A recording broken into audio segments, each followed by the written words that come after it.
16টা বছর ওয়াজ করতে পারি নেই। স্টেজে উঠলি বলছে আমরা কিন্তু আওয়ামী লীগের সভাপতি, কোরআনের আয়াত যদি আমাদের সরকারের বিপক্ষে যায় ঠ্যাং কাটে হাতে তুলে দেবো। আজকে সোনামণি কোথায়? আজ কোথায়? এই জন্যই আমরা বারবার বলছি যে আল্লাহ ছাড় দেয়, ছেড়ে দেয় না, মানুষের সাথে অন্যায় করে না। বাংলাদেশে এখনো আল্লাহর ওলি বান্দা আছে, যেরকম ঠিক কিনা? আল্লামা মামুল হক কি বলেছিল? সে বলেছিল তোমার বাবার জন্য 400 কোটি টাকা দিয়ে মূর্তি না বানাইয়া তোমরা তোমার বাবার জন্য মসজিদ তৈরি করো, এতিমখানা তৈরি করো, মাদ্রাসা তৈরি করো, তোমার বাবা কবরের মধ্যে শুয়ে শুয়ে সব পাবে। আর যেই কথা যখন বললেন, আর ওই বিঘাতে সরকার প্রধানমন্ত্রী মৌলানা মামুল হকের কথা শুনলেন না, তাকে নারী নির্যাতনে কেস দিয়ে তাকে জেলের মধ্যে ঢুকাইয়া নির্যাতন করছে। তুমি তোমার বাবার মূর্তি বানা ছাড়লে, এখন তো তোমার বাবার একটা মূর্তি দেশে নাই। আমার বাড়ির পশ্চিম পাশে মূর্তি জানলা খুলি দেখা যায়, আর পূর্ব পাশে 2 বাড়ি 3 বাড়ি পরে মূর্তি। একদিন মূর্তি কই বের করছে ডুববি, ওরা কয় বিসর্জন। মা বিসর্জন যাবে, কোথায় যাবে? কথা কয় না। আচ্ছা, বোঝা গেল আপনার আর আপনার ছেলে মেয়েরা ওইটা দেখতে যায় না। আমি কইলাম দেখি কি করে, যায়া দেখি যে ভগবান দাঁড় করা রাখছে, ভগবান এইভাবে রয়েছে। কাছে গেছে গেল, কিছুই কয় না, কুত্তো চাইতেছে দূরও কয় না, ক্ষয় ছিটিয়ে দিছে, ক্ষয়ের দিকে এইরকম চা আছে, আবার দই দিছে। কথা কি বুঝতেছে? চোখের মোটুকু ভালো হয় না। ব্যাপার কি? 20 জাতি মাছি আসলো, কালো মাছি, আর সে একের দইয়ের মধ্যে মাথা ঢুকো দিয়ে খায় আর খালি পাশা টিপ পাড়ায় যে আমি তোর দই খাই, তুই চা দেখ। হাই রে ভগবানের ধৈর্য, কিচ্ছু বলে। তারপরে পেট ভরে দই খায়া ওই মাসি কি করে, ভগবানের নাকের ডগা দিয়ে চলে যা, ভন তোর দই খেলাম, তুই কিছুই করতে পারলি না। ভগবানের এত ধৈর্য, এত ধৈর্য। তাওয়াতে নিয়ে বাড়ির সাথে নদী, ওখানে নৌকায় তুলে ধাক্কা দিল, একটু হাতও দিল না। ইয়াল্লাহ, ধাক্কা দিল, ও বেকাইতে উড়ে গেল। ভাইরো ভগবানের ধৈর্য। ধাক্কা দিল, কবুতর সব করলে তো হার দেয়, কথা কয় না রে। মুরগি সব করলে হাঁটাহাঁটি করে, গরু সব করলে দাবাদাবি করে, আর মার এত ধৈর্য, সে মার ধাক্কা দিল, কাইটা পড়ে গেল, কিছুই করে না, লালয় করে পড়ে গেল। পড়ার সাথে সাথে কেউ বুকের উপর লাথি, কেউ লাঠি দিয়ে গুঁতে নিয়ে। আমি চিন্তা করলাম গুতেনের অর্থ কি? তখন দুর্গা দেবী কয়, শীত করে পাইরে ভালাছিস, ভালো করছিস, গুতো ভালো করে গুতো, পাবলিক দেখুক দুর্গা দেবী কেমনে গুতনি খায়। আল্লামা মামুল হক আলেমের সন্তান, অলির সন্তান, তিনি নিষেধ করেছিল মূর্তি বানায়েন না। তিনি মূর্তি বানাইছেন, আমাদের সাদাতপুর রবীন্দ্রনাথ ঠাকুরের মূর্তি বানাতে দিয়েছে। পাবনা থেকে ওয়াজ করে ওখানে আকুর একটা দোকান আছে, নাম করা দোকান, সারা রাত থাকে, চাষটালে চা খাচ্ছি, এদিকে সিএনজি রয়েছে খারাপ।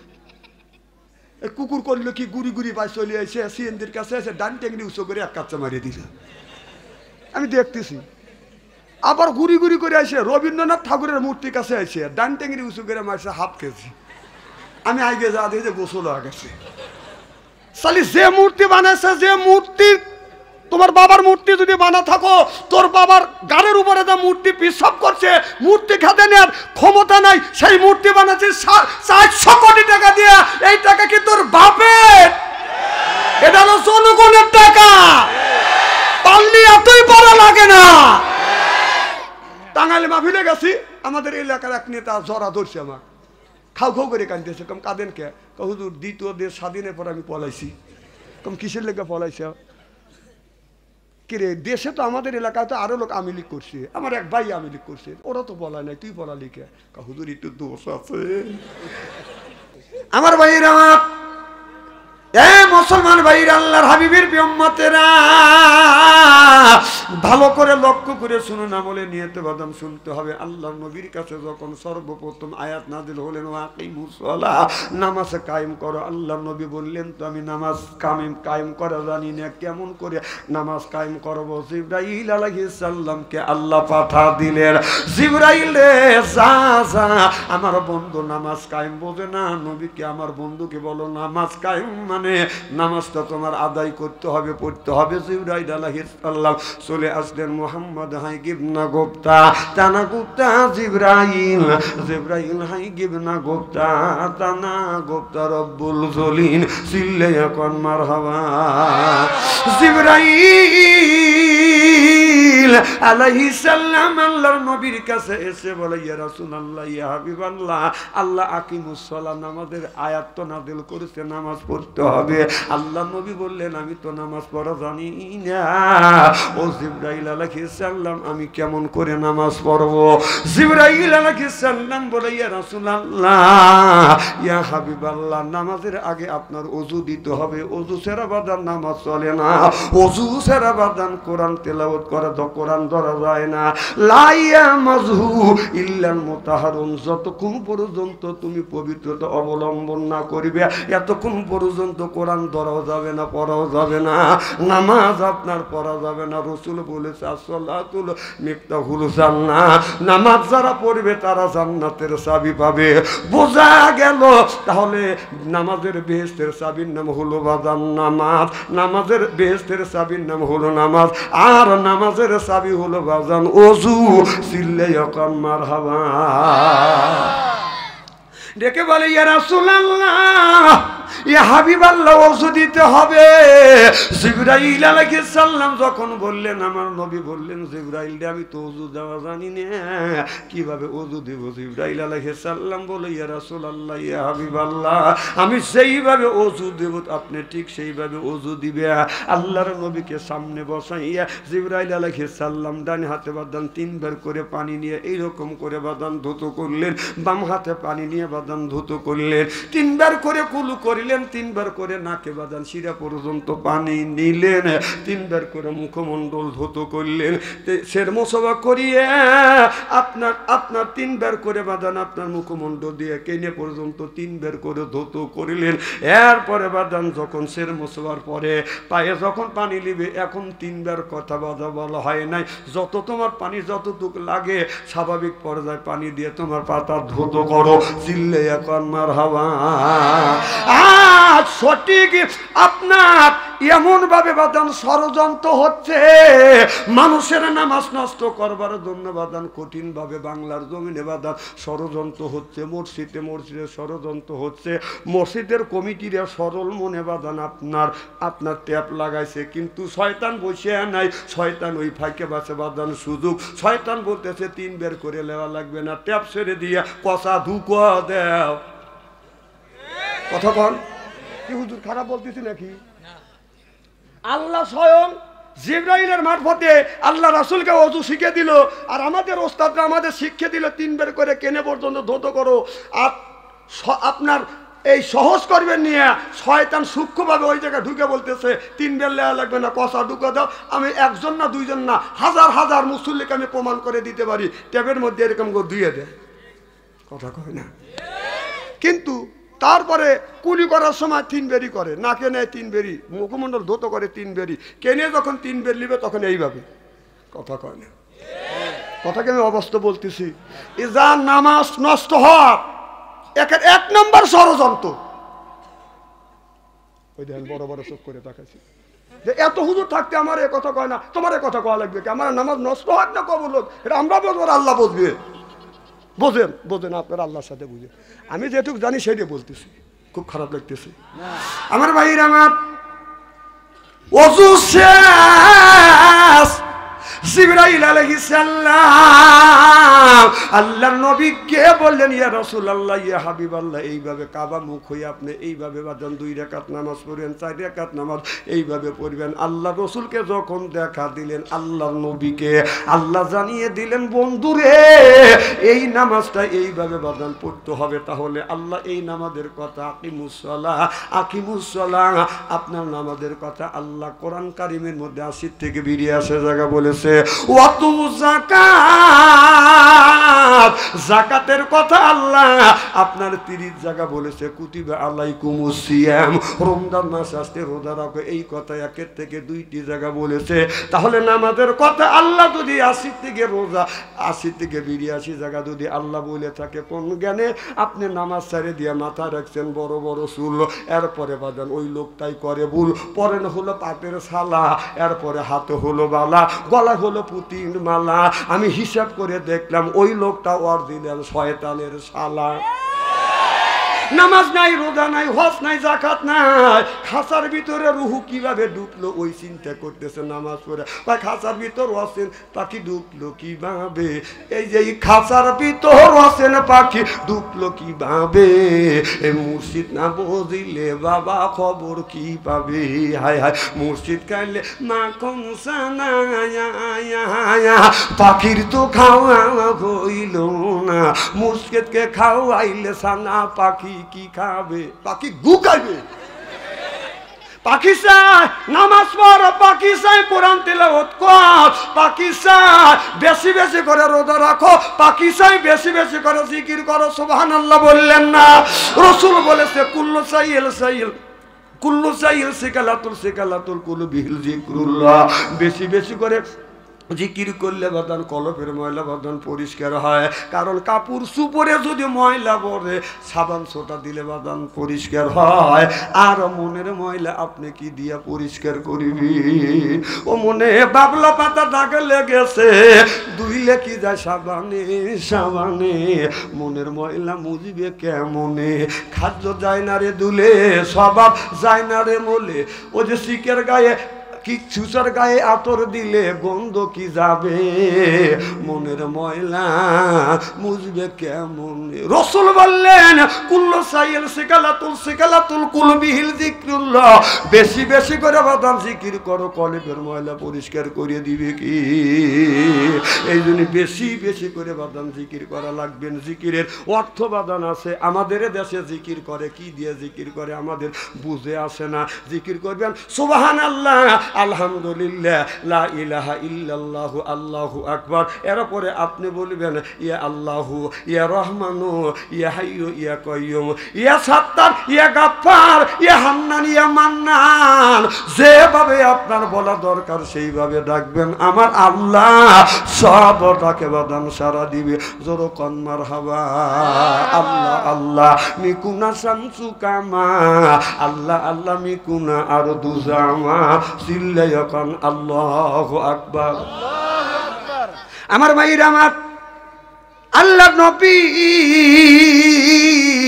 রাস্তা দিয়ে বাদান যাচ্ছে, লক্ষ্য করে দেখে বাদান একটা উটনি বান্দা আছে। কিন্তু আল্লাহ নবীকে যখন উটনি দেখছে আল্লাহর কাছে দরখাস্ত করলো, আল্লাহ আমার জবান খুলে দাও, তোমার বন্ধুর সাথে তোমার হাবিবের সাথে আমি কথা বলতে চাই। আল্লাহর কুদরত বোঝা যায় না, উটনিটার বাদান জবান খুলে গেল। এই উটনি জবান খুলিয়ে আল্লাহ নবীরে ডাকতেছে, ইয়া রাসূলুল্লাহ, ইয়া হাবিবাল্লাহ, ও নবীজি।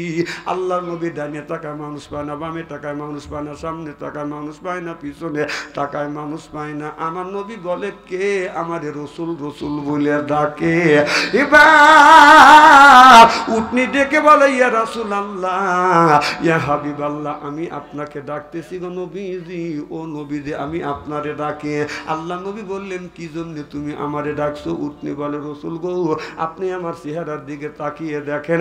আল্লাহ নবী উটনির চেহারার দিকে ছায়া দেখে, বাদান গায়ের থেকে বাদান চামড়া পশম উঠে গেছে, চামড়া ফিটে গেছে, গোস্ত বের হয়ে গেছে, রক্তগুলি টাচ টাচ করে জমিনে পড়তেছে। আল্লাহ নবী এই দৃশ্য দেখে চোখের পানি বাদান কান চোখের পানি ফেলে বাদান কানতে লাগলেন। আল্লাহ নবী বলে জিবরাইল, আল্লাহ নবী বলেন উটনি রে তোমার এই দূর অবস্থা তোমারে কে করলো? জিবরাইল আলাইহিস আপনার উটনি বলে ইয়া রাসূলুল্লাহ ইয়া হাবিবাল্লাহ আমারে গৃহকর্তা মালিক প্রত্যেকদিন বাদ ফজর নামাজ পড়ে এমনি করে করে পিটে। নবী গো আমি আপনার কাছে মামলা দায়ের করলাম, আপনার আদালতে মামলা দায়ের করলাম গো নবীজি, আপনি নিজ বিচার করে দেন কে এই আমার মালিক কেন এরকম করে করে আমারে পিটে।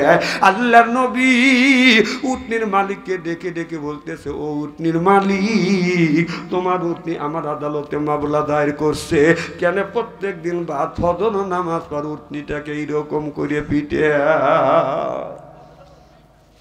এবার উটনির মালিক আল্লাহর নবী বললেন, আল্লাহর নবীকে বললেন ইয়া রাসূলুল্লাহ ইয়া হাবিবাল্লাহ আপনি উটনিটাকে জিজ্ঞেস করেন কি জন্য আমি পিটাই, তুমি বলো তোমার মালিক কেন তোমারে পিটাই। এবার উটনি বললেন রাসূল গো আমি তো পিটাই না, মালিক আমারে পিটায়, আমার মালিক কেন আমারে পিটায় এই কথা তার কাছে জিজ্ঞেস করেন। আমার নবী বললেন উটের মালিক তুমি বলো তোমার মালিক তোমারে এমনি করে কিসের জন্য পিটায়।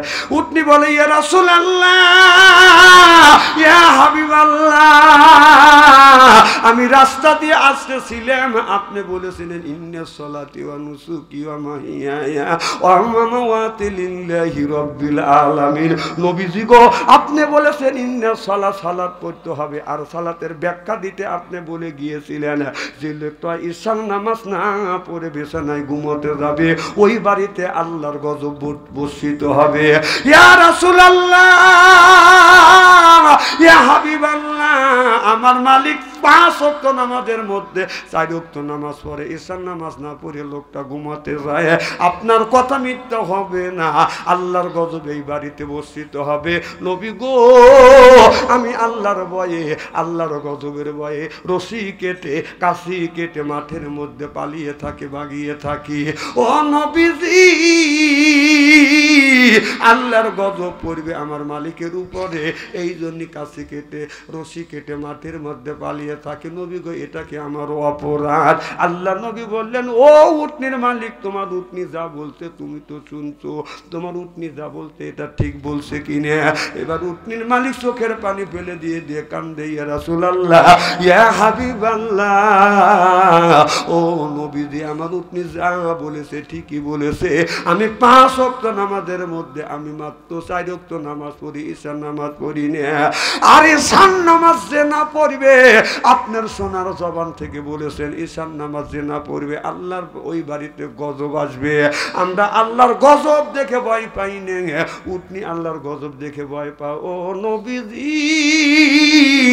যতদিনে আল্লাহ হায়াতে বাঁচিয়ে রাখবে একটা দিনও ঈশার নামাজও কাজা করব না।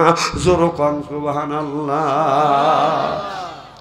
আপনার বাড়িতে আপনি কোন জ্ঞানে কোন বিবেকে ঈশান নামাজ কাজা করে ঘুমাতে যান? আপনার ঘরে গোয়াল ঘরে যে গরু আছে এই গরু বাদান লাফালাফি করে ঝাপাঝাপি করে। আল্লাহ এমন মানুষ এই মানুষ ঈশান নামাজ পড়ে না, কারণ আল্লাহর হুকুম পালন করে না। দেখবেন বাইরে আপনার বাড়ি একটা কুকুর আছে, এই কুকুরটা আপনার বাড়ি কি করে? এই কুকুরটা আপনি কুকুরটাকে এঁটে ভাত খাওয়ান, হাড্ডি কাটা খাওয়ান আর কাটা খাওয়ান, হাড্ডি কাটা খাওয়াইয়া খাওয়ার পরে কুকুর বলে মালিককে তুই বেঈমানি করতে পারিস, নেমখারামি করতে পারিস, কিন্তু আমি তোমার সাথে নেমখারামি করব না। সারা রাত তুমি ঘুমাইবে আর আমি তোমার বাড়ি পাহারা দেব। কথা কি বুঝতেছেন? আপনি যদি বেলকুচি শহরে যান, যদি আজকে যদি বাদান রাত 9টা 10টা হয় এসে দেখবেন আপনার বাড়ির সব মানুষ ঘুমাইছে, আপনার বেটা বেটি বাড়িতে ঘুমাচ্ছে, এরপরে আপনার ছেলে মেয়েরা আনন্দ করতেছে, কুকুর কিন্তু ঘুমায় না। আপনি যখন 10টার সময় বাড়িতে আসেন কুকুর দৌড়া যায় আপনার পাশে দাঁড়াইয়া আপনার গায়ের সাথে ঘেঁষা দিবে আর নেজ দিয়ে নেজ লড়াইয়া বলবে ওয়েলকাম স্বাগতম। কথা বোঝে না? ওয়েলকাম স্বাগতম, থ্যাংক ইউ মালিক আসছে। সুবহানাল্লাহ জোরে কর। আর যদি বেলকুচি শহর থেকে আসছে রাত যদি 12টা হয় আপনি যখন শহর থেকে যখন রাত 12টার সময় আসবেন, অন্ধকার রাত, এদিকে ঘন কুয়াশা, আপনি যখন বাড়ির মধ্যে ঢুকতেছেন কুকুর লক্ষ্য করে দেখে অন্ধকার রাত, ঘন কুয়াশা, তারপরে মাফলার দিয়ে আপনার মুখটা বাঁধা, মাছ দিয়ে মুখটা বাঁধা, চাদর দিয়ে গা হাত পা মুখ ঢাকানো, কুকুর চিন্তা করতেছে রাত বাজে 12টা, আমার মালিক তো বাসায় আসে নাই, এটা মালিক না চোর, চেনাও তো যায় না, কারণ মাছ দিয়া মাফলার দিয়া চাদরটা মুখ দিয়ে বাঁধান ঢাকা রয়েছে, কথা বুঝতেছেন না? কুকুর তখন চিন্তা করতেছে এটা আমার মালিক না আমার চোর। পরীক্ষা করার জন্য কুকুর ধমক দেয়, কে তুমি? কথা বুঝতেছেন না? যখন বলে ভক কে তুমি, কুকুর চিন্তা করতেছে ইন্নালিল্লাহ, এনা আমার মালিক। যখন কুকুর বলছে বক, মালিক বলতেছে এই রাখ, কুকুর থামে গেছে, কে রে? এনা আমার মালিক। হয় না মানে নগদ বাদ, কুকুর চিনতে করতে এর আমার মালিক না বেয়াদবি হয়ে গেছে। তখন কুকুর চিনতে করলে মালিকের সাথে বেয়াদবি হয়ে গেছে। এখন কুকুর বক করলো কেন আর মালিক এক করলো কেন? এর মানে হলো কুকুর বলতেছে আমার মালিক বাইট নাই, অন্ধকার রাত, তোমাকে চেনাও যায় না, চাদর দিয়ে মুখ ঢাকা, মাছ দিয়ে মুখ ঢাকা, মাফলার দিয়ে মুখ ঢাকা, বক কে তুমি? আর মালিক তখন বলতেছে এ রাখ, আমি হলাম তোর মালিক, তোকে হাড্ডি কাটা খাওয়াই। তখন ওই কুকুরটা দৌড়া যা চিন্তা করতেছে আমার না বেয়াদবি হয়ে গেছে, দৌড়া মালিকের কাছে যাইয়ে মাথাটা নিচের দিকে দিয়ে কুকুরের নেস্টে লড়াইয়া বলে আই এম সরি, আমি আপনাকে চিনি নেই। বক কয়া গালি দিছে, মালিক আমাকে তারা দিও না, আমার ভুল হয়ে গেছে, আমাকে মাফ করিয়ে দে। একটা কুকুর বক কয়া মালিকের কাছে ভুল করিয়া মাফ চায়। আমরা আল্লাহর সৃষ্টি জীব হইয়া বাদান নামাজ পড়ি না, মিথ্যা কথা বাদান ছাইয়া দেই না, এইবারে লয়তানি শয়তানি চুরি ডাকাতি বদমাইশি সন্ত্রাসী যা সামনে আছে বাদান সব কাজ বাদান করিয়া বসি। এখন আমাদের দেশের ছেলেদের হাতে আছে বাদান টাচফোন, ভালো থাকে না বাদান ওদের মন। এরপরে বাদান যেই যুবকের কাছে আছে টাচফোন, ভালো থাকে না ওদের মন। আর যার নাই কেউ অর্থ, ওই যুবকটা প্রেমে হয়ে যায় বাদান ব্যর্থ, প্রেম করে খাইছে ছাকা, হয়ে গেছে বাঁকা, মন হয়ে গেছে ফাঁকা, রাগ করে চলে যায় ঢাকা। না এখন তো ঠিক কবে?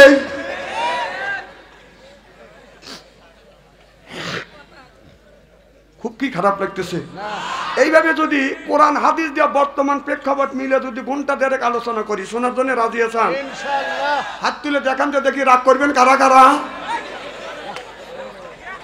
না না, আপনাদের মন মানসিকতা খুব ভালো আছে, আমি অন্তর থেকে দোয়া করি আল্লাহ যেন জান্নাতে জানি কামল শিখে দেয়, জোরকান আমি।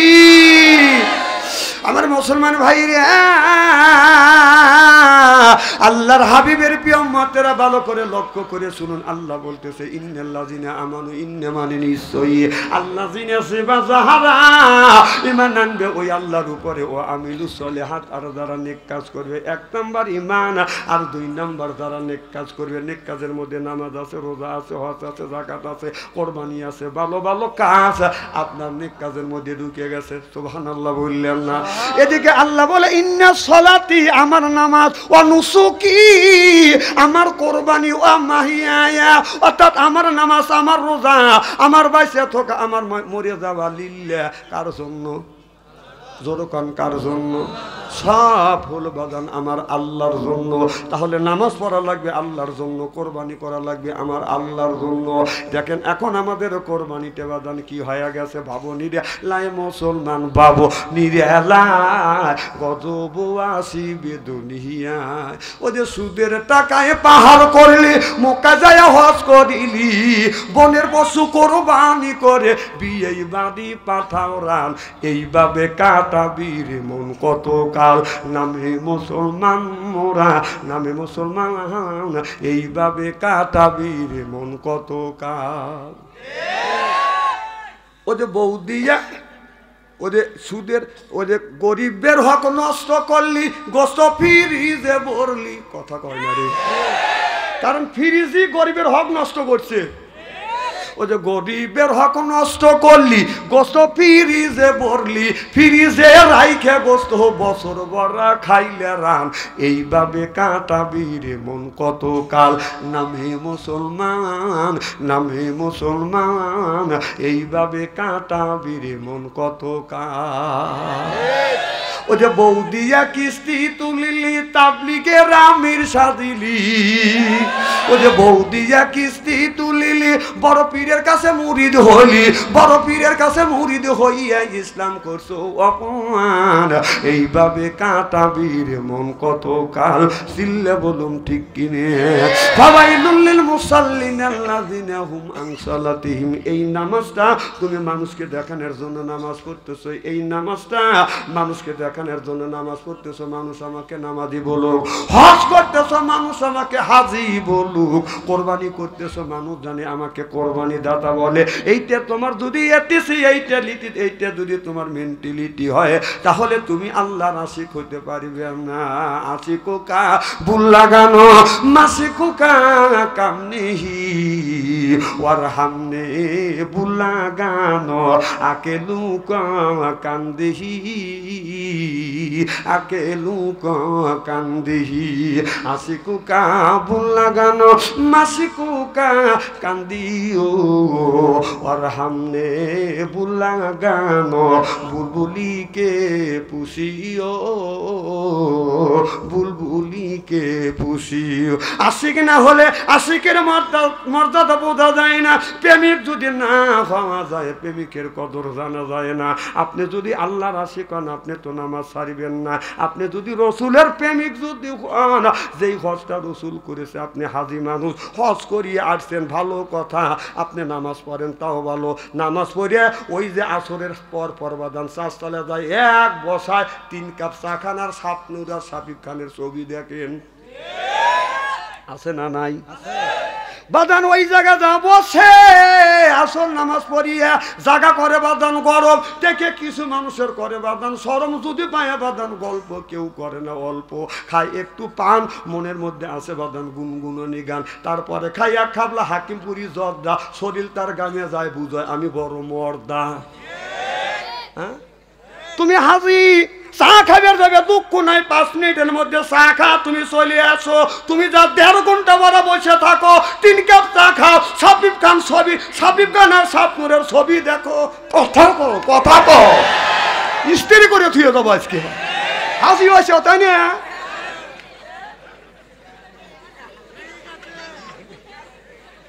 মৌলানা সাহেব রাগ করতেছে।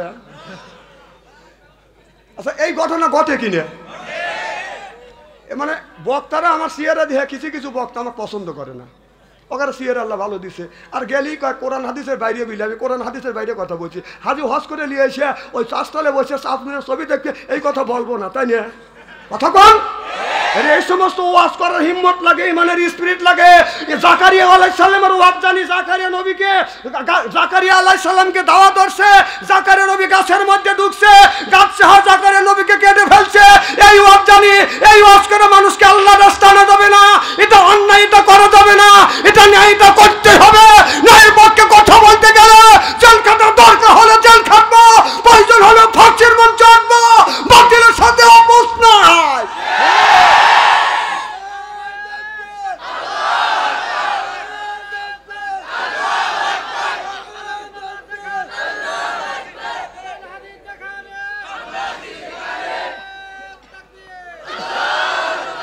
এইগুলি কি বেটা সালের তাকবির হইল?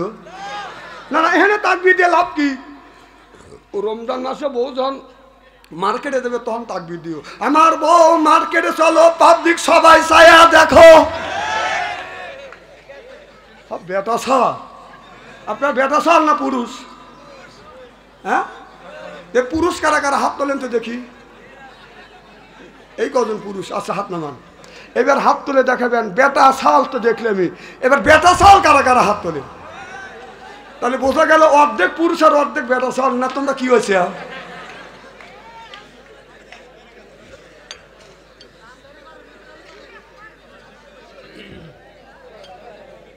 খুব কি খারাপ লাগতেছে নাকি?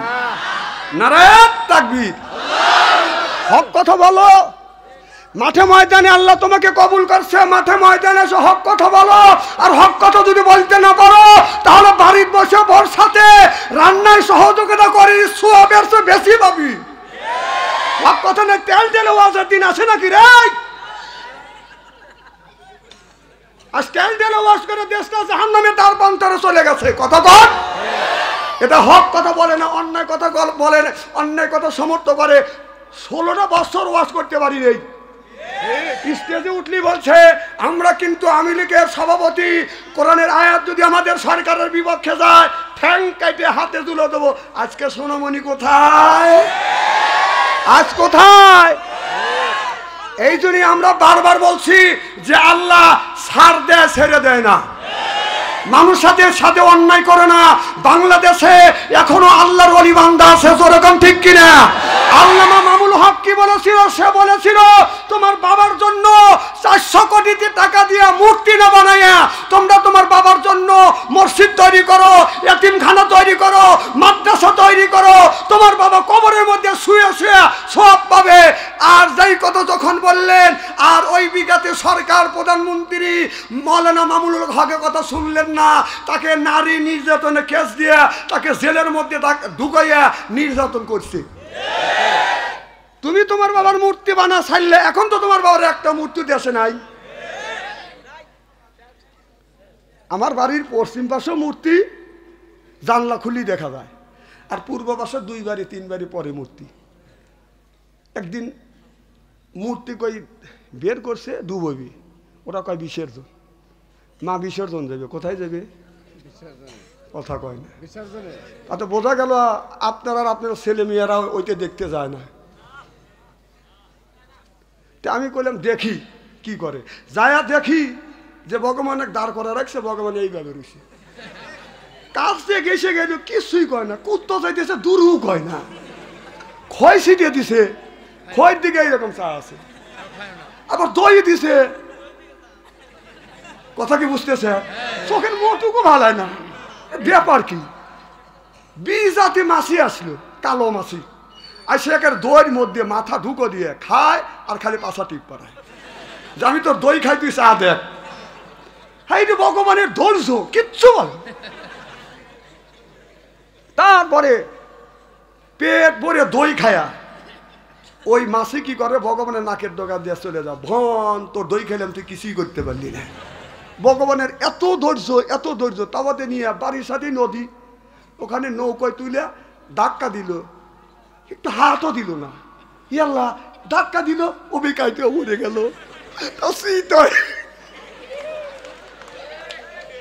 ভাইরো ভগবানের ধৈর্য, ধাক্কা দিল। কবুতর সব করলে তো হার দেয়, কথা কয় না রে। মুরগি সব করলে হাঁটাহাঁটি করে, গরু সব করলে দাবাদাবি করে। আর মার এত ধৈর্য, সে মার ধাক্কা দিল, কাইটা পড়ে গেল, কিছুই করে না, লালয় করে পড়ে গেল। পড়ার সাথে সাথে কেউ বুকের উপর লাঠি, কেউ লাঠি দিয়ে গুঁতে নিয়ে। আমি চিন্তা করলাম গুতেনের অর্থ কি? তখন দুর্গা দেবী কয়, শীত করে পাইরে ভালাছিস, ভালো করছিস, গুতো ভালো করে গুতো, পাবলিক দেখুক দুর্গা দেবী কেমনে গুতনি খায়। আল্লামা মামুল হক আলেমের সন্তান, অলির সন্তান, তিনি নিষেধ করেছিল মূর্তি বানায়েন না। তিনি মূর্তি বানাইছেন, আমাদের সাদাতপুর রবীন্দ্রনাথ ঠাকুরের মূর্তি বানাতে দিয়েছে। পাবনা থেকে ওয়াজ করে ওখানে আকুর একটা দোকান আছে, নাম করা দোকান, সারা রাত থাকে, চাষটালে চা খাচ্ছি, এদিকে সিএনজি রয়েছে খারাপ।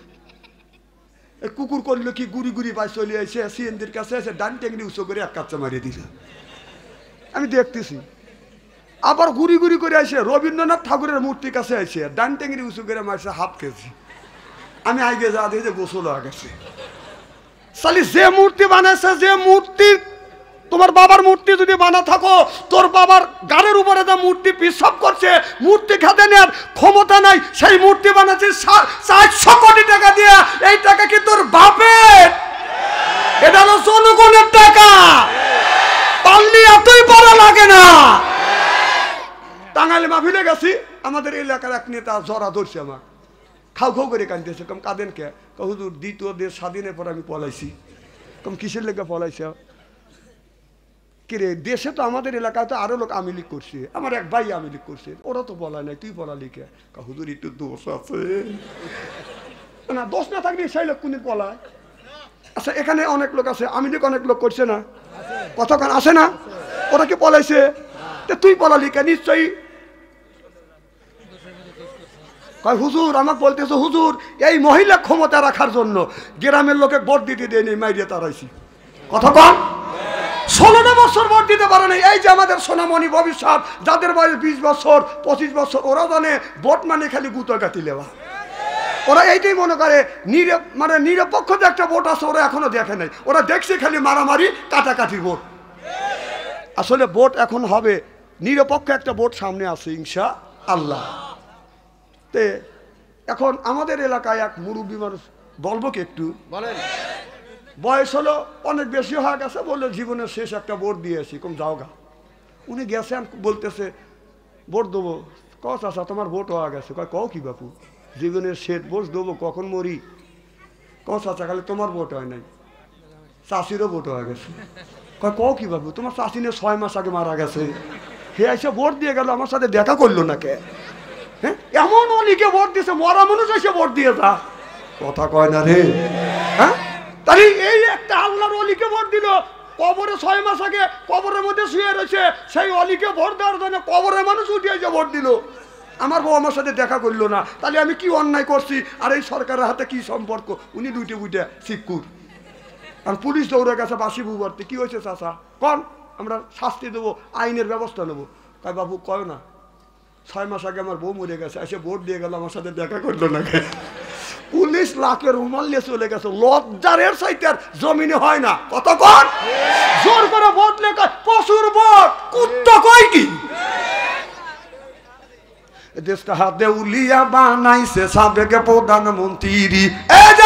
এসে উঠে দেবো আমি লিখে লোক টানি বছর সেটা ধরে জোট করে ভোট লিস, আমি খারাপ কথা বলতেছি? এদিক টাকার, আরে এদিক টাকার, আরে সিয়ারা কি একবারে খারাপ নাকি? দেশটা দেউলিয়া বানাইছে সাবেক প্রধানমন্ত্রী, দেশটা দেউলিয়া বানাইছে সাবেক প্রধানমন্ত্রী, সোনার দেশটা শোষণ করলো লুইটা পুইটা খাইয়া রে প্রধানমন্ত্রী। ও যে কোথায় রলেন কামরুল ইসলাম, কোথায় কাদের কাকা, কই গেল সে ওই মহিলার শ্বেতাং শ্বেতাং কথা? কোথায় রলেন কামরুল ইসলাম, কোথায় কাদের কাকা, কই গেল সে ওই মহিলার শ্বেতাং শ্বেতাং কথা? দলের মানুষকে বাসাইয়া, দলের মানুষকে বাসাইয়া দিল্লি করলে বাসারে প্রধানমন্ত্রী। 41 সাল পর্যন্ত ক্ষমতায় থাকিবে, নমরুদের মতো দেশটা শাসন করিলে। মনোহর বাবার দেশ 41 সাল, 41 সাল পর্যন্ত ক্ষমতায় থাকিবে, নমরুদের মতো দেশটা শাসন করিলেন। ওই ছাত্রদের ওই রক্ত নিয়ে কেমন খেলা খেললে রে প্রধানমন্ত্রী, চিল্লে বলুন ঠিক কিনে? তোর মা তো দিল্লি যাবার হয়েছে, শাসনে বসে কত কাঁদে, মা আসবে মা আসবে। তোর মা আরো আসতেছে, তোর সাগরে ভাষা থুয়ে গেছে যে তোদের কারণে ও ওই প্রধানমন্ত্রী দেশটাকে নষ্ট করতে চায় নাই, মানুষ মারতে চায় নাই, তোরাই মারছিস। সে চিন্তা করলো যে তোদের বুদ্ধিতে এই দেশের মানুষের উপর আমি নির্যাতন করছি, আমি পলাই, তোরা এখন গুরুত্ব নিখো। কথা কম শোনেন, শোনেন, যতদিন ডাক্তার ইন্নুস আছে একদিন দোয়া ইন্নুস পড়তে থাকো। কি পড়তে থাকো? তার মধ্যে নির্বাচিত সরকার যদি আসে, ইটের ডেল যদি দিয়ে থাকো, পাথরের ডেল খাওয়া লাগবে, পাথরের ডেল। এখন তোর বউ গাছ বাড়তেছে যে ফেদার রাজনীতি করা লাগবে কে? না না, এমন রাজনীতি করা বাড়ি ছাড়া লাগবে কে? বিগত তো অনেক সরকার পরিবর্তন হয়েছে, তারা তো কেউ বলে নাই। তোর মা বলে লোকে, আর তুই সাউ থুয়া মা কেন বলেনি? কেমন মা?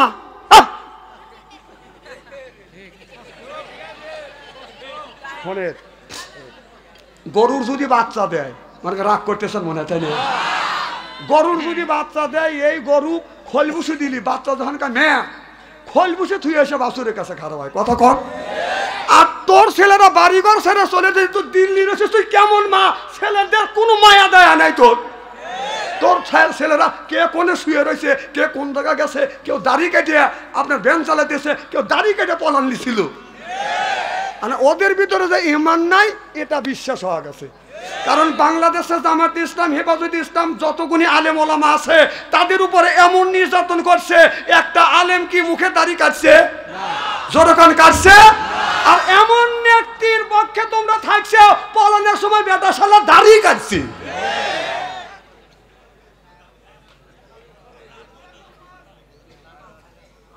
কি হলো? কথা বলবে বেদাশালার মতো কথা বলো। এটা কোন স্বাধীন দেশ?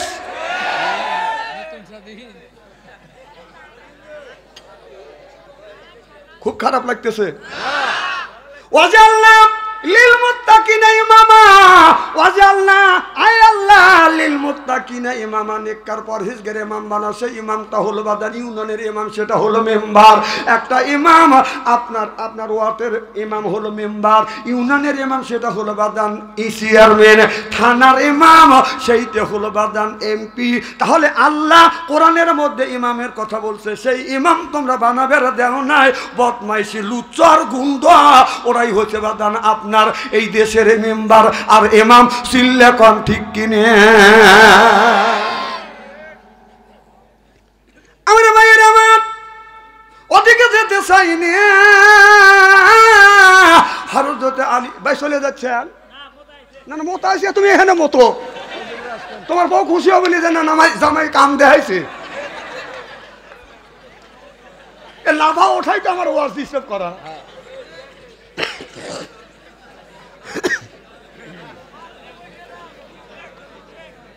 খুব খারাপ লাগতেছে। হযরত আলী রাদিয়াল্লাহু তাআলা আনহু আল্লাহ রাসূলের কাছে যা বলে, ইয়া রাসূলুল্লাহ, ইয়া হাবিবাল্লাহ, ও নবীজি আমি একটু শিকারে যেতে চাই। আল্লাহ নবী বলেন, আলী রে তুমি শিকারে যাও, তবে তুমি পূর্ব দিকে যাবা, পশ্চিম দিকে যাবা, উত্তর দিকে যাবা, দক্ষিণ দিকে যাও না। আর দক্ষিণ যদি দিকে যাও আলী তোমার কিন্তু অসুবিধা হবে। হযরত আলী আল্লাহ রাসূলের কাছ থেকে বিদায় নিয়ে যখন শিকারে যাবে, আমার নবী বলে, আলী রে তুমি কই যাও? আলী বললেন, ইয়া রাসূলুল্লাহ, ইয়া হাবিবাল্লাহ, ও নবীজি আমি শিকারে যাচ্ছি। আল্লাহ নবী বললেন, আলী রে উত্তর দিকে যখন তুমি শিকারে যাবা, যায় দেখবে একজন মুরব্বী মানুষ, চুল পাকা দাড়ি পাকা মানুষ, একজন দরবেশ বসে আছে, আল্লাহ আল্লাহর জিকির করতেছে। যাইয়া ওই দরবেশের কাছে দাঁড়াইয়া তোমার হাতে যদি তরবারি থাকে, এই তরবারি দিয়ে দরবেশকে তুমি হত্যা করে ফেলবে, গার যাইতে কোপ মারবে, দেখবে ধর এক জায়গা লাফাইবে আর কল্লাটা বাদান আর এক জায়গা যা পরে লাফাইবে। আলী তুমি এই কাজটা করবে। হযরত আলী বাদান শিকারে চলে গেল। যাইতে যাইতে হযরত আলী বাদান আপনার পশ্চিম দিকে গেল, যাই লক্ষ্য করে দেখে বাদান একটা হলুদ রঙের বাদান পাখি আছে। এই পাখিটা ডালের উপরে বসে আছে। আলী বলে, আল্লাহর সৃষ্টিতে এত সুন্দর করে পাখি বানাইছে, এই পাখিটা আমি ধরবো, আমার বিশ্ব নবীর কাছে নিয়ে এই পাখিটা হাজির করব। এবার হযরত আলী পাখি ধরতে যায়, পাখি ধরা দেয় না, পাখি বাদান দৌড় আলাক ডালে যায়, আলী পিস পিস যাচ্ছে, আর এক ডালে যায়। যাইতে যাইতে পাখি যাচ্ছে, আলী তার পিস পিস যাচ্ছে। যায় দেখে পাখি আপনার একটা মলের মধ্যে পড়িয়া বাদান ঠোকরাইয়া ঠোকরাইয়া গু খাচ্ছে। আলী ঘৃণা করলেন, আস্তাগফিরুল্লাহ বললেন, নাউযুবিল্লাহ বললেন, আল্লাহ এত সুন্দর পাখি কেন আপনার গু খাচ্ছে? আল্লাহ এত সুন্দর পাখি কেন কি গু খাচ্ছে? এই কথাটাও হযরত আলী শিকার থেকে ঘুরিয়া যায় আল্লাহ নবীর কাছে বলেছে, ইয়া রাসূলুল্লাহ, ইয়া হাবিবাল্লাহ, আমি একটা পাখি দেখলাম, সুন্দর একটা পাখি ধরে আপনার কাছে নিয়ে আসলাম। এত সুন্দর পাখি দেখি নাই, এই পাখিটা ধরার জন্য গেলাম, ধরতে পারলাম না। শেষ পর্যন্ত পাখিটা মলের মধ্যে পড়িয়া, ওই মলের মধ্যে পড়িয়া পড়িয়া পাখিটা গু খাচ্ছে। আল্লাহ নবী গো, এর কারণটা কি আমি জানতে চাই। আল্লাহর নবী বললেন, আলী রে আল্লাহ বলেছে, কুলু মিন তাইয়্যিবাতুন মা রাযাকনাকুম, আগে হালাল খাও এরপরে ইবাদত করো।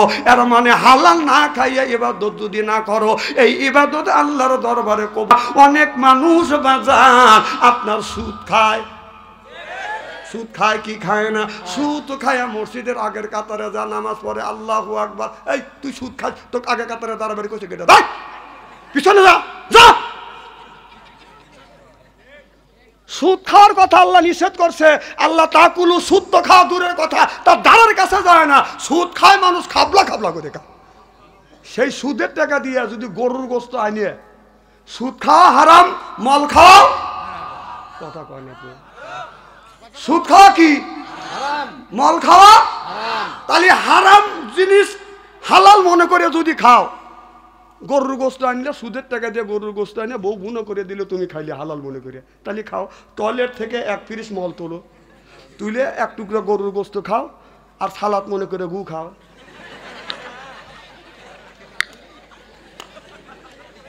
না ওটা হালাল মনে করে খাইবার পারো, এইগুলি খাইবার পারো না।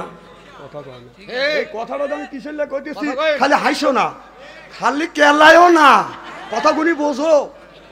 আমি বলে দেরি কথা কই, আমি বুঝনের জন্য বলি, এগুলি করা যাবে না, আমি আপনাদের বাঁচানোর জন্য আসছি। আর যদি বিশ্বাস না হয় যে সুদ খা তুমি সুখে থাকবে, তুই মরিয়ে দেখ তোর যদি বাথা মাল্লা না ফাটাইছি।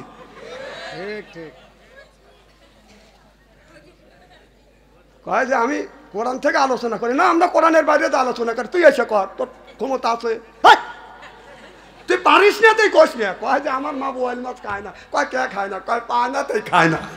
তুমি পারো না দেখে বলো না, পারলি বলতে কথা কর। আমরা পারছি, আমরা মাঠে ময়দানে গেছি, অন্যের প্রতিবাদ করছি, তোকে একদিনও দেখিনি কে। এই এলাকা তো আরো জালস হবে, দেখেন তো অন্যের প্রতিবাদের কত কম, খালি টেল টেলে ওয়াক, খালি টেল টেলে ওয়াক। কিয়ামতের ময়দানে তুইও যাস, আমিও যাবো।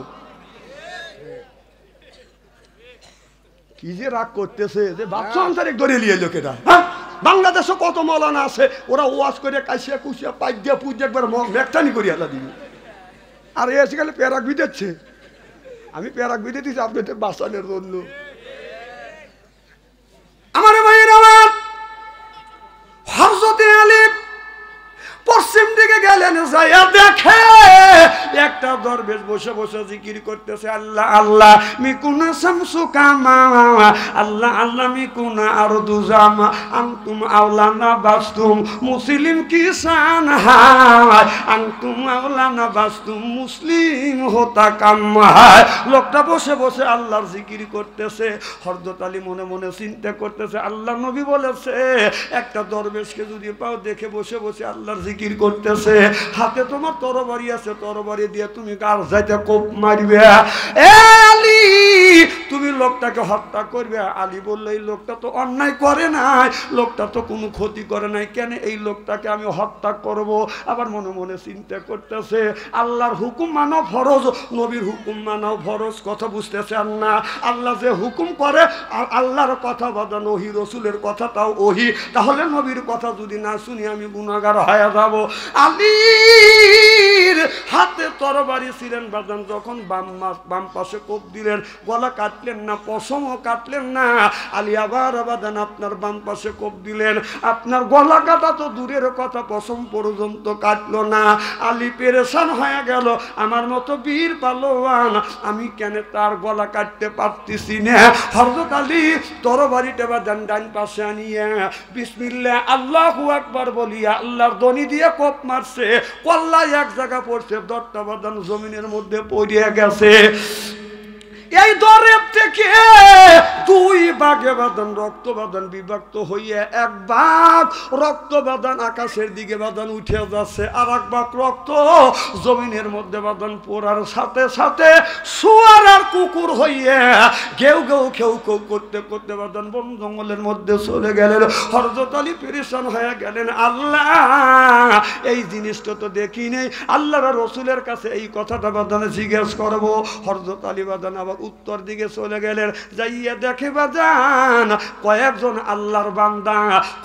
আল্লাহর বান্দা সাইরে সাইরে আপনার মাথায় টুপি পরিয়া গায়ে জুব্বা গায়ে দিয়ে হাসতে হাসতে আপনার চলে যাচ্ছে।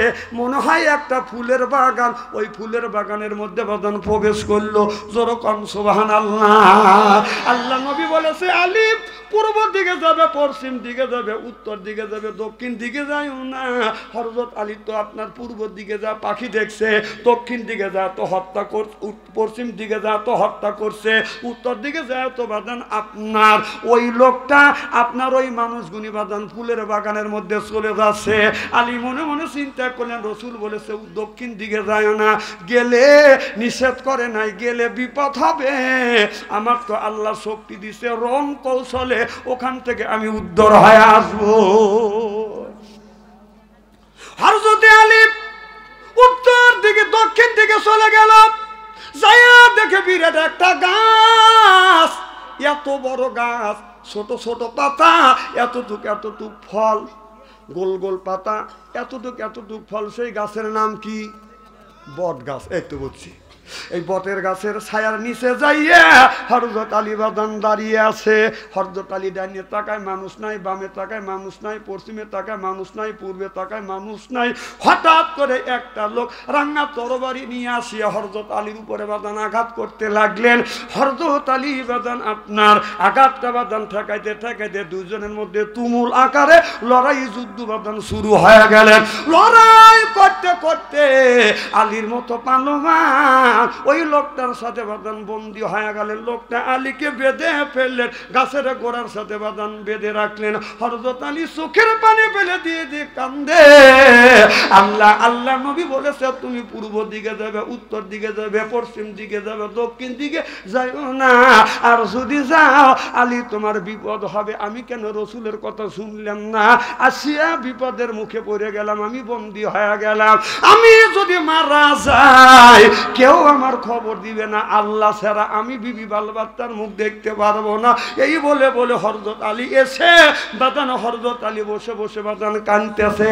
ইতিমধ্যে দেখা গেল বাদান 30টা যুবক 30টা রাঙা তরবারি নিয়ে এসে হযরত আলীর কাছে হাজির হয়ে গেল।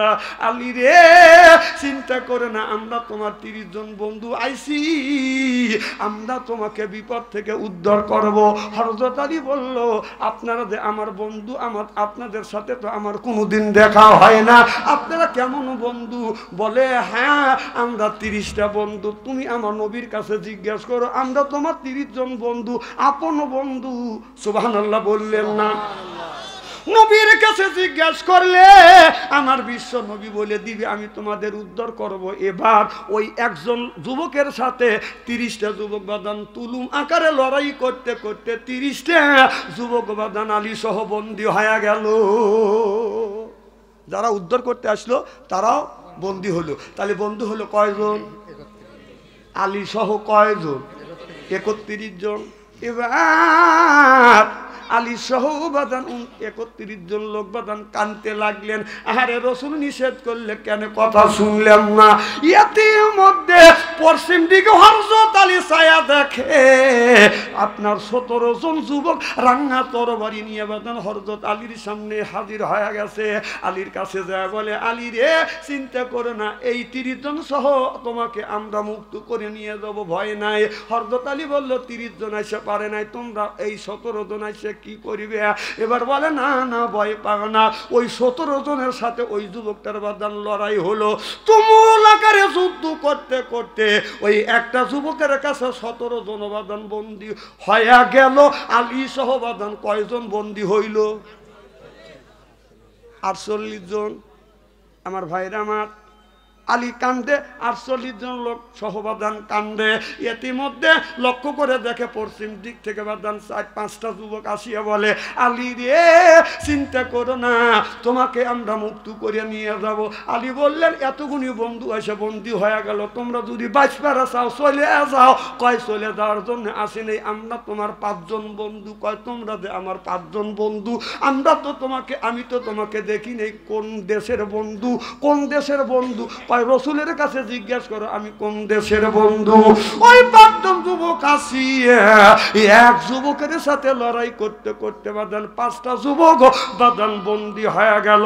তাহলে আলী সহ কয়জন বন্দী হইল? 53 জন। খুব খারাপ লাগতেছে মনে হয়, তাই না? আমার ভাইয়ের আমার 53 জন বন্দী হয়ে গেল। আলী কান্দে, কান্দে আল্লাহ যারাই আছে তারাই তো বন্দী হয়ে যায়। ইতিমধ্যে বাজান আপনার একটা যুবক রাঙা তরবারি নিয়ে আলীর কাছে এসে বলে, আলী রে তুমি চিন্তা করো না, তোমাকে মুক্ত করে নিয়ে যাব।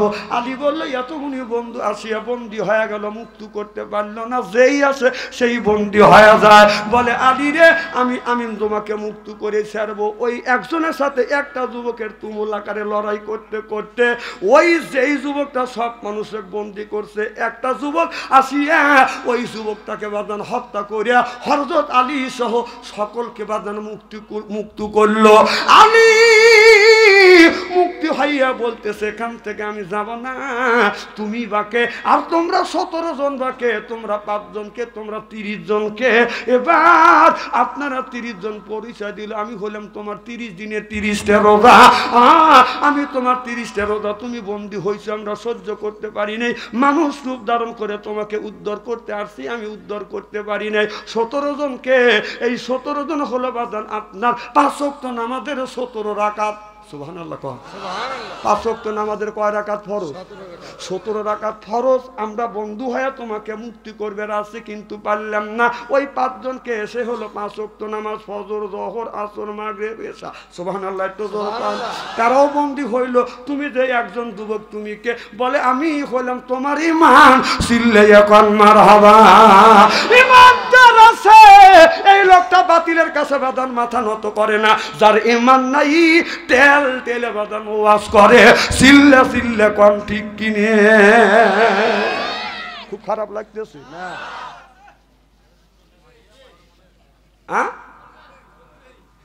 কথা কলি বেড়া চালার মতো তো কওয়া লাগবে নাকি? বাংলাদেশে বক্তারও কম হয় নাই, মৌলানারও কম হয় নাই। আইসা ওই যে এক বক্তা ওয়াজ করে গেছে, কিভাবে সুর দিছে, কোন জায়গা কাছিছে, কোন জায়গা পা দিছে, ওই জায়গায় যে কাছে ওই জায়গায় পা দে। তুই যে 33 বছর পড়াশোনা করলি, তুই নকল করিস কে? কথা কর না।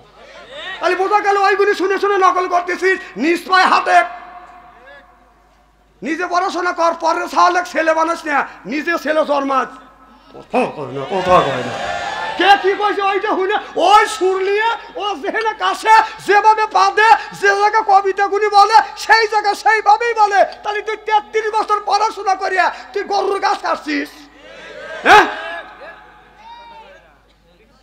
এই কথা তো হক হক মাওলানা কয় না, কারণ বেবাক পড়াই এই দিকে চলে গেছে। আমি বলি বাচ্চা অন্তরি ভালো না, যে বাচ্চা অন্তরি কেন না আনিস কে?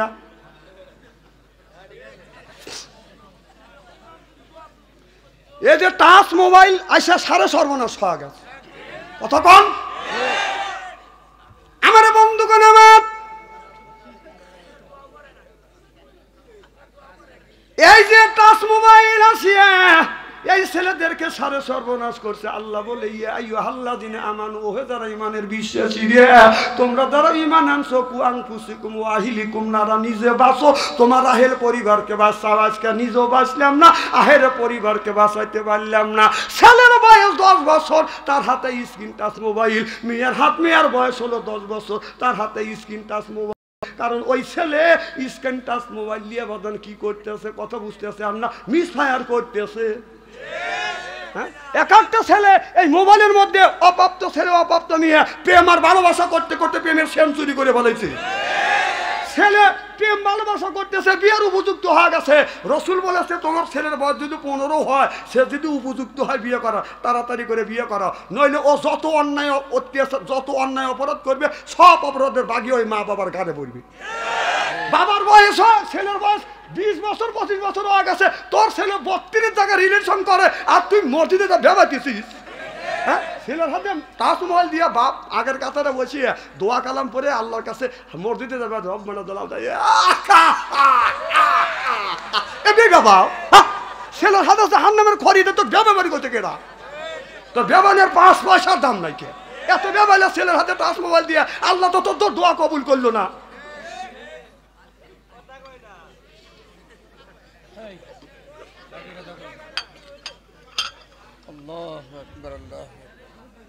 রাগ করেন না, আমি সত্য কথা গুনে বলতেছি। যদি বিশ্বাস না হয় মরে দেখেন, এই ছেলে মোবাইলে যত অন্যায় করবে, পাপ করবে, এই পাপ 3 ভাগে ভাগ করা হবে। 1 ভাগ বাবা হবে, 1 ভাগ মা, 1 ভাগ ছেলে। যদি বাবা মারা যায় মোবাইল কিনে দিয়া ফ্যাক্সিলিট হয়ে বাবার কবরের মধ্যে ঢুকবি।